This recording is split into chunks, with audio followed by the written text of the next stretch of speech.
Amigas e amigos aqui do Nocaute, um prazer novamente estar falando, um dia importante, antevéspera da eleição. Eu vou fazer alguns comentários sobre o que eu acho, mas antes de passar para os comentários do que eu penso, eu queria fazer uma reflexão sobre como o Brasil e o mundo estão olhando essa eleição. Eu vejo aqui os jornais brasileiros, não precisa mencionar quais, porque as pessoas que estão vendo todas conhecem, mas eles tratam, digamos, a disputa entre dois candidatos, Bolsonaro e Haddad, como se fosse uma coisa normal, corriqueira, parte de uma eleição. São dois candidatos disputando a preferência do eleitorado. Mas não é assim que o mundo está vendo o Brasil. O mundo está vendo o Brasil de uma maneira muito diferente. O mundo está vendo o Brasil sofrendo uma ameaça fascista. A lista é enorme de jornais, eu poderia citar jornais da Alemanha, da África do Sul, enfim, das mais variadas partes do mundo, da Suíça, né, que normalmente é um país tão calmo, neutro. Mas vou aqui citar dois jornais franceses que são muito conhecidos, o Libération e o Le Monde. Né? O Libération tem uma fotografia do candidato Bolsonaro e faz com os seguintes adjetivos e com uma pergunta, e com uma frase: racista, homofóbico, misógino, pró-ditadura e, no entanto, ele seduz o Brasil. Uma perplexidade. Como é que isso é possível num país que sempre foi identificado com alegria? Mesmo nos momentos piores da ditadura brasileira, a imagem não era essa, de um país que sentisse que havia um país oprimido por um governo militar, mas não um país que esteja ele próprio, ou grande parte da sua população, uma grande parte dela seduzida. Isso é algo que a Liberação pega como algo muito assustador. Enfim, esse é o Le Monde. O Le Monde é mais frio, mas veja bem, mesmo assim, isso é capa, isso é a primeira página, então, veja bem, coisa que raramente aconteceu em relação a uma eleição no Brasil. Brasil, 2 pontos. A extrema-direita nas portas do poder. Quando você fala de extrema-direita na Europa, você não está falando de qualquer coisa, não é uma corrente política como outra qualquer. Né? Eles têm a memória recente ainda, ou não histórica, mas não muito distante, do que foi o nazismo, do que foi a Segunda Guerra Mundial, do que representou a extrema-direita em matéria de curvar direitos, matar pessoas. Né? Tudo isso é muito presente. Então, quando eles olham aqui, isso é o Le Monde, não é um jornal de esquerda da França, não tem nada disso. Brasil, a extrema-direita nas portas do poder. E haveria, como eu disse, inúmeros outros jornais. O que eu acho que isso traz à mente, não é? Essa distância, essa diferença de abordar, é que progressivamente no Brasil, e em grande parte por culpa da mídia, não vamos falar só dela, mas em grande parte por culpa da mídia, esse perigo, né, essa serpente que já saiu do ovo, que é o fascismo, é tratado como uma coisa normal. Né? Isso lembra até a reflexão da Hannah Arendt sobre a banalidade do mal. Quer dizer, isso é normal, uma pessoa que diz que tem que metralhar os adversários políticos, que um dos erros da ditadura brasileira militar brasileira, não foi ter matado o suficiente, que acha que exalta um torturador, cujo vice-candidato a vice-presidente diz, inclusive, que os heróis matam dessa forma. Né? Isso tudo é visto como normalidade. Não, dois extremos. Quando é que o candidato Haddad, ou Lula, ou qualquer outra pessoa importante do PT, falou algo semelhante, que precisava matar os adversários, que precisa um governo ditatorial? Quem disse isso? Nunca.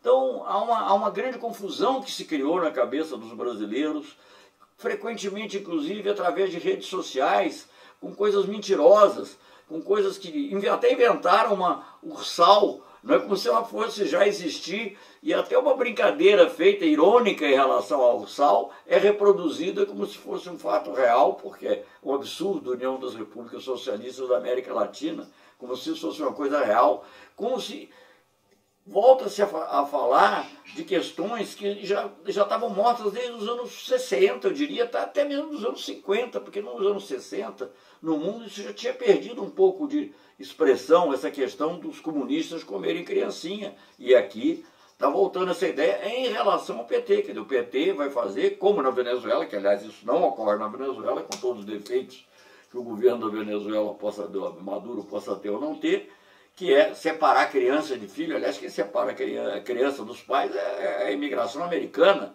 Mas, enfim, tudo isso, uma ameaça de como se a propriedade das pessoas de classe média mais baixa ou mais humilde pudesse ser confiscada, a poupança pudesse ser confiscada.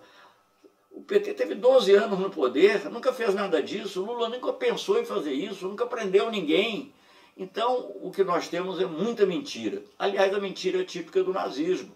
Nós tínhamos, houve na época do nazismo, o Goebbels, que era o ministro da propaganda, que dizia uma mentira muitas vezes repetida acaba sendo aceita como verdade. Então é isso.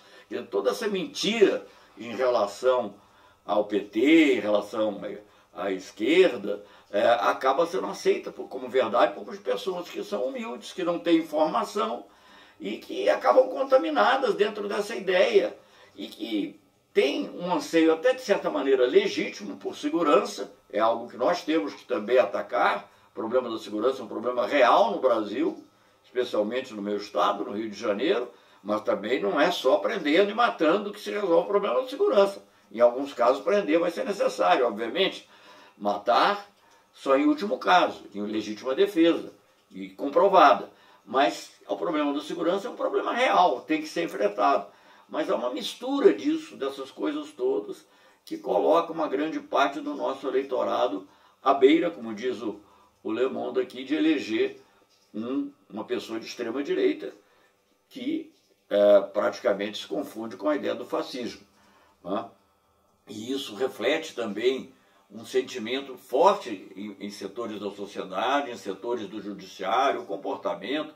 Né? Esse episódio recente mesmo, com relação ao jornalista, o nosso querido Fernando Moraes, e o Mino Carta, um octogenário, gente, um octogenário brilhante, lúcido, mas um octogenário, ser barrado de ver o presidente Lula, tudo isso reflete uma mentalidade, esse processo que foi aberto, depois eu acho até que foi encerrado, contra um reitor de Santa Catarina, porque atrás dele havia uma faixa condenando a situação que levou ao suicídio do reitor anterior. Olha, é muito preocupante. Quem estuda um pouco de história, eu graças a Deus não vivi esse período, mas enfim, quem estuda um pouco de história sabe que o nazismo começou dessa maneira, e as pessoas não sabem como acaba. Então eu acho que nós estamos aqui à véspera da eleição, e precisamos pensar de maneira muito detalhada em como vamos votar. E eu acho também que é preciso, da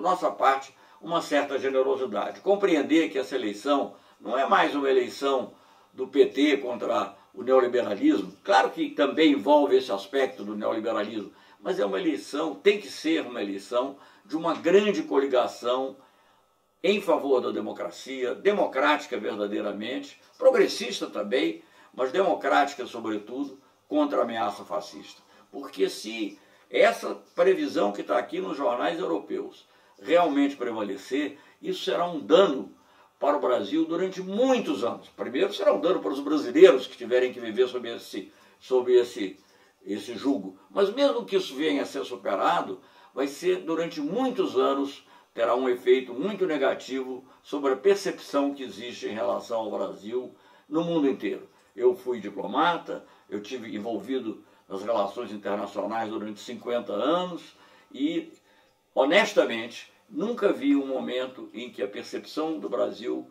fosse tão ruim, tão, digamos, em que o Brasil, em vez de evocar sentimentos de alegria, de descontração, às vezes até de uma certa irresponsabilidade alegre, passe a evocar sentimentos de medo, sentimentos de ódio, sentimentos de discriminação contra os pobres, contra os negros, contra as mulheres. Não é esse o Brasil que nós queremos projetar no mundo.